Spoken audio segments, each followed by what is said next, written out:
Good morning, everyone. My name is Osh Ogabi. I am the founder CEO of Koniku.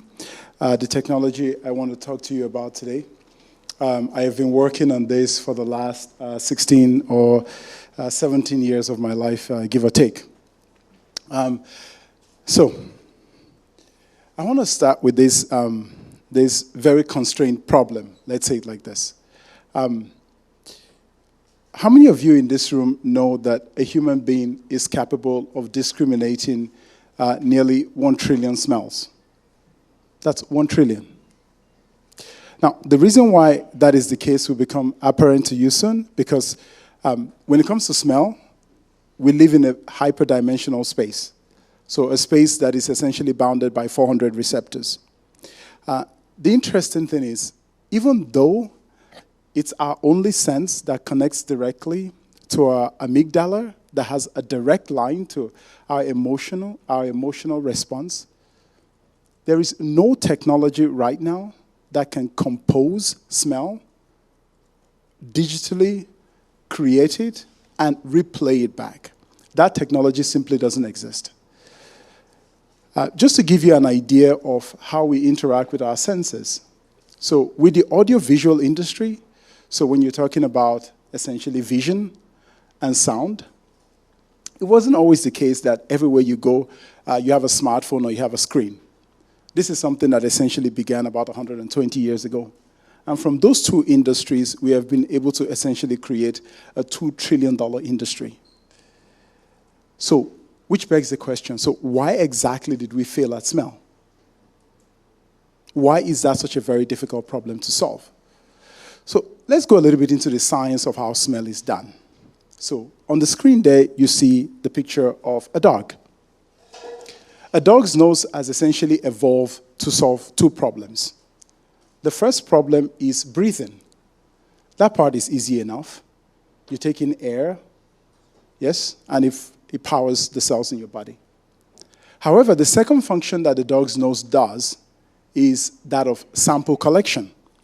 So you have a path in the nose where the air goes. It goes to the back of the olfactory epithelium. And you have essentially particles of smell, volatile organic compounds, if you will. And these volatile organic compounds, they bind to GPCRs.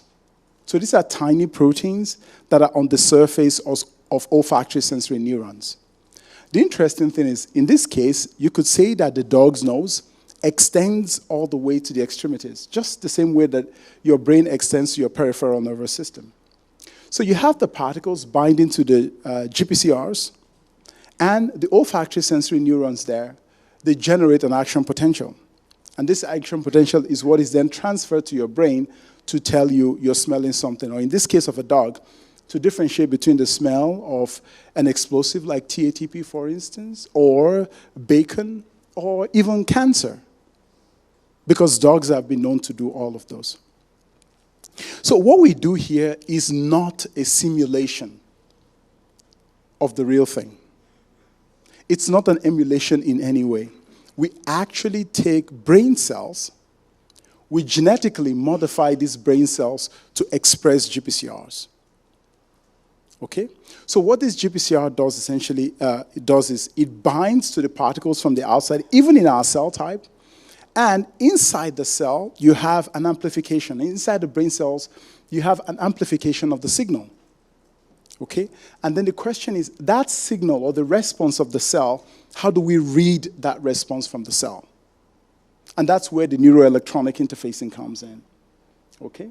So the way to look at it is, normally you would have a circuit on solid state. So you have a transistor, you have capacitors, and other circuit elements. In this case, you have a DNA that encodes for any function that you want in the cell. Once you find that DNA, you can package that DNA in a viral particle, for instance, and you can deliver that DNA to the cell. And the cell can reprogram itself. And you can build whatever kind of exotic functions you want in the cell. In this case, we want to detect TATP. Why do we want to detect TATP? Because the customer has paid us a lot of money to do so. Yeah? So here, what I want to show you is, so you have a natural pathway, and you have the conical pathway. Now, in the case of a dog detecting TATP, for instance, when I leave this place now, I'm going to go to the airport, and I will probably get selected for randomly for further checks. But what is going to happen in that process is this. You will bring a dog around, and this dog will take about 20 seconds to just pre-screen me, right? Just like I explained to you earlier. But that wait time is a little bit too long. So nature takes a little bit too long to do that detection. So in this case, we have genetically modified our brain cells to respond even faster than what you would get in a natural state. So the natural pathway, you would have a flash of TATP. TATP it's an explosive. The reason why we're going for TATP is because, I mean, if you go to the internet and you buy bleach and what have you, you can easily synthesize TATP. It's quite straightforward to do. That's why it's the explosive of choice for terrorists. Okay? So what you're going to see is that the conical pathway, what we have designed, we can get it to respond in under 3 seconds. Okay? In comparison to what exists. And the reason why we're able to do that is because we're able to genetically deliver the right genetic material to the cell to produce what we want. So, see, it's too fast. Yes, I will run through that again. So the natural pathway, you see, the natural pathway gradually rises, whereas the mutant pathway or the conical pathway responds much faster. We have focused on this problem because it's a nicely bounded problem. So it's a nicely bounded problem that we can immediately generate revenue for, and we can show that the device works. So in this next image, you see the same cell, and the question now is, what is the technology that actually interfaces with the brain cells? Okay, I have told you about the GPCRs and how they bind to the particle. I have told you about how you modify the pathway inside and how you can make that better. So we can increase the time, we can decrease the time from 20 to 40 seconds. We can decrease that to under 3 seconds by synthetic pathway. But the next question is now, how do you record from the cells? How do you pick up that signal? There are 2 technologies to do this. Both technologies we have some patents for.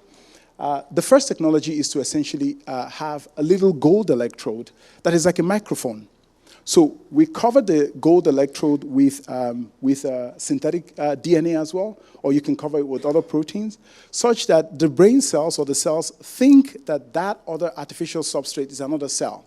So they tend to form a synaptic junction with it from which you can record. Or you can deliver a viral particle to the cell. You can deliver a GCAM7 to the cell, for instance, and every time the cell gets a response from the outside world, you can read the excited states optically, and both technologies we have. So what you see on the bottom right-hand corner is the actual time series signal that you get from the cell every time it comes across a particle. So on the bottom left-hand side, you see the neuron that is being colored in green. In this case, we deliver GFP to it. And every time the cell comes across a particle, it increases in spiking frequency. And on the top right-hand corner, you see the electrodes that we develop, which can actually give you patch clamp quality signal. So normally, when you want to do those recordings, it takes you anywhere from a week to 2 to do that. But we can do that at scale. And also here, with the optical system, we can show you here a dose response curve that shows you with different gradations of TATP that is applied to this device. You can do the detection. And what we show in this image, is that we can detect in 1 part per billion. Okay. The natural state of the TATP receptor can do something around 100 parts per billion, and we're able to reduce that to 1 part per billion by doing some protein engineering. So this is what the test, an example test rig looks like. So on the white part there is the bead that has all the cells in there. Okay, that's the white part there. Underneath we have a chip, an FPGA chip that processes all the signals. And we also have essentially a small cell phone battery that powers it. This gives you a better idea of what it looks like. It's currently run by a Xilinx Spartan 6 FPGA chip. It has a microfluidic consumable chip on it. And the white part you see there, that is the semi-permeable membrane that covers the entire structure. So you have a cell, there's a semi-permeable membrane on it, and underneath you can pick out the signal. The semi-permeable membrane essentially allows this living machine, it allows it to breathe. Remember, these are living cells, so they have to be encased in a media, okay? And this media is constantly perfused on the cells. But you have a membrane where the particles from outside essentially come in, and the cells are able to, you're able to get a response from the cell. And this is the three-layered microfluidic device, a cassette, that you can essentially replace after every month. Currently, we want to have this consumable replaced after 1 month because it fits our business model. And this is what the device...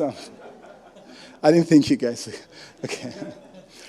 So this is what the device, we call it the Coney Cube. This is what the prototype looks like.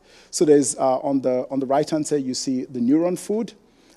There is a control electronics inside, and here you see the perfusion system put together. But this is the prototype device. You will see what the ship-ready device looks like. And I thought I'd show you a small video of our guys while we're putting this together. Also, quickly review the other soldering he's our because you chief might engineer. have to do it. Currently, we can make 100 of these devices per month. We have capacity to make 100 of these devices per month. The consumables, we currently have the capacity to make 10,000 of them per week. Our goal is that by the end of the next year, we can make 10,000 of the base devices per month. We currently signed a bunch of manufacturing partnerships in Germany that I cannot talk about at the moment, but our goal is we have to build a foundry of sorts, but yeah, I will talk about that later. So here's the device being exposed to TATP, and you can see after a while, you will see, not after a while, after 10 seconds, you will see the lights for the detection. And currently, we can do this detection at a distance of about 20 centimeters. Our goal is to have it a larger distance by being able to sample the air properly. We haven't focused so much on that. We have more focused on the synthetic biology side and the electronics bit. Okay. So this is what the final device looks like. It's a bio-inspired device. We pay homage here to the jellyfish because it was the first system to essentially have a neural network. It has a breathing port that allows it to essentially keep the airflow stable for a little while. One of our first use cases is the airport use case. And in this case, that means you can have these devices, we can have these devices essentially embedded in walls, if you will, that when somebody comes through an airport, you can actually screen the person in a non-contact way. That logo wasn't supposed to be there, that's why I had to skip through that. One of the other verticals that I'm very excited about is taste. Not a lot of people know it, but taste is actually 80% of your smell. So the question here is, what does the digital copy of Coke look like? What does the digital copy of a Downy smell looks like? What we can do in this case is we can essentially replicate all the receptor repertoire that a person has in the nose. We can replicate it on the chip, and you can present any sample that you want. You can present it to our chip, and you will get essentially a digital copy of it. So we can produce what the digital fingerprint of Coke looks like. One of our earliest customers in this case was P&G, and P&G had a problem of refining a $500 million revenue product. What this product is when you go into the bathroom, you realize that it has a very strong chemical smell. And what P&G is after is when you go into the bathroom, that it doesn't have this strong chemical smell, but it doesn't have the smell of a bathroom either. It just smells of nothing. And the way to do that is to actually figure out which receptors are triggered when you go into the bathroom. And this is a problem we're able to give a solid help for P&G on this. Okay? By far, the largest vertical that interests me is health. The idea that as you're sitting in this room, from your breath alone, you have more than 1,000 different VOCs that are coming out from your nose. And these VOCs, they are directly linked to your state of health. Okay? So for liver cirrhosis, for instance, just being able to detect 11 VOCs in your breath will tell you if you have liver cirrhosis. Or in the case of pneumonia, you have 12 VOCs that will tell you if you have pneumonia. Or for the 6 most common type of bacterial infections, you need just 4 VOCs to be able to detect that. By the end of next year, our goal is to have a chip that has more than 100,000 different channels. So you can have this chip everywhere in people's homes, for instance, and you'll be able to diagnose people's breath. But that's the early days yet. The reason why that is exciting is because if you look at the healthcare spending globally today, if you look at China alone, in the next 30 years, the cost of healthcare in that country is going to increase by 700%, which is quite significant. And we're not the first ones to realize this. There was a clinical trial in Technion the other day that were able to show that you have, for different cancers, you have essentially different VOCs. So they form a kind of fingerprint, if you will. We are addressing a $250 billion market from diagnostics, industrial, consumer packaged goods, and what have you. We have been around since about 2015, and so far we have raised about $5 million. So where we are now is we can make, like I said, 10,000 consumable devices a week, and we have capacity. This was as of Q3 of last year. Now we have capacity to make 100 of these devices in a month. But that's just the beginning. For us, the problem that I just talked about is a well-bounded problem, right? For the future, what do we want to do? For the future, what does neural interfacing look like? This is a bad comparison, but it gives you an idea that when you compare just how densely neural systems are packed in comparison to silicon systems, you find that these numbers are really quite large. We made the numbers that to copy 1 centimeter cube of gray matter at full density, you would need to build a chip about the size of a basketball court. And that's because neurons are able to layer things quite efficiently. So these are some of the early designs that some of our guys have done. So here you see there are 3 reaggregates essentially. So you have 3 neural cores, if you will. And we're able to essentially create a circuit where the neurons are able to find themselves and make connections. Also here, there are toy examples that we're able to make these neurons grow in 3 dimensions. So what I told you about is at first was modifying the receptor, modifying the inside of the cell, and being able to get a response from it. What we are showing here is on the macro scale. We are not only able to modify the cells now, we're able to build full-on circuits out of it. We've been able to show the proof of principle that you can have different centers, design whatever connections you want from them, and be able to read from them. Even on the bottom right-hand, on the bottom here in the middle, you see that we're able to essentially replicate the blood vessels in the brain. So we take a mouse, we scan the brain of the mouse, we take the blood vessels, and we essentially, so the one that is shown in grayscale, and the one that you have in green, we're able to do that in hydrogel.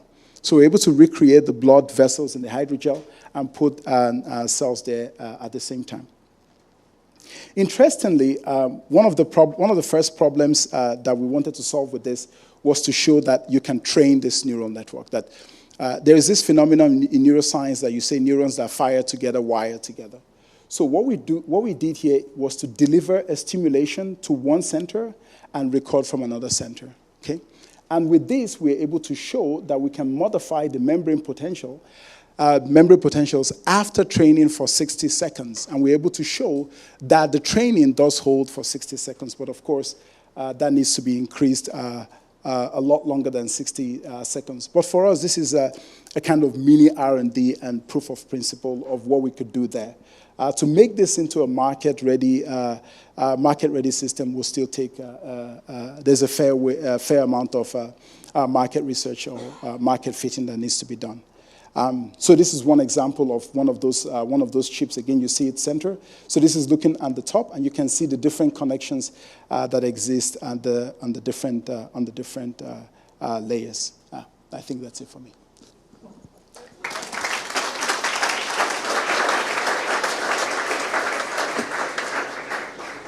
Where do you get the brain cells?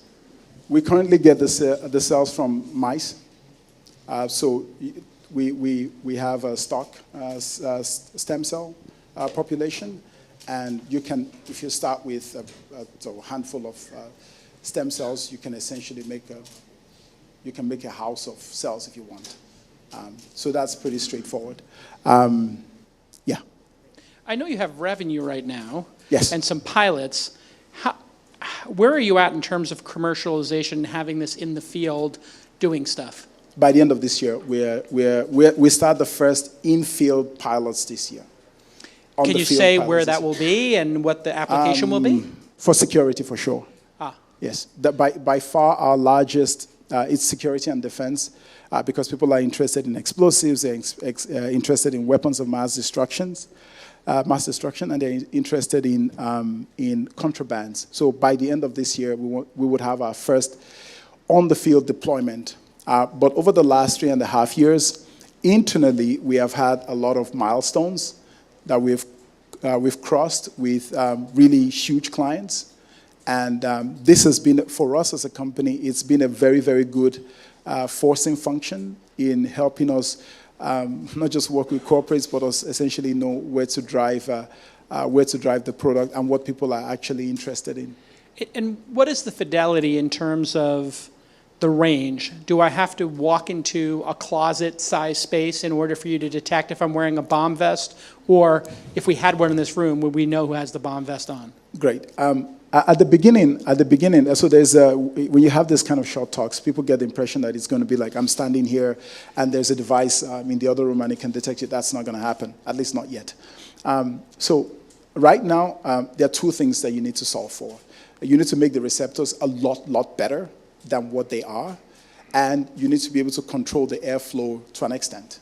Okay? Got it. So currently, without controlling for airflow, we can do about 20 centimeters.